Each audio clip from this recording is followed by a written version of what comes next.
বরিশালের শেরেবাংলা চিকিৎসা মহাবিদ্যালয় হাসপাতালকে ঘিরে চলমান স্বাস্থ্যখাত সংস্কার আন্দোলনে নতুন মোড়। আজ দুপুরে নগরীর ফজলুল হক অ্যাভিনিউ থেকে ছাত্রলীগ কর্মী হোসাইন আল সুহানকে গ্রেফতার করেছে পুলিশ।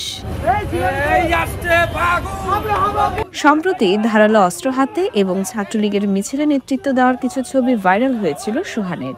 এদিকে তার গ্রেফতারের পরই কর্মস্থলে নিরাপত্তার আশ্বাস পেয়ে কর্মবিরতি প্রত্যাহার করেছেন সেবাজিম হাসপাতালের ইন্টার্ন চিকিৎসকেরা। দুপুর ৩টা থেকে তারা কাজে যোগ দেন। অপরদিকে চিকিৎসক, নার্স সহ কর্মকর্তা-কর্মচারীরা দুপুরে মানববন্ধন করে নিরাপত্তা নিশ্চিতের দাবি জানান।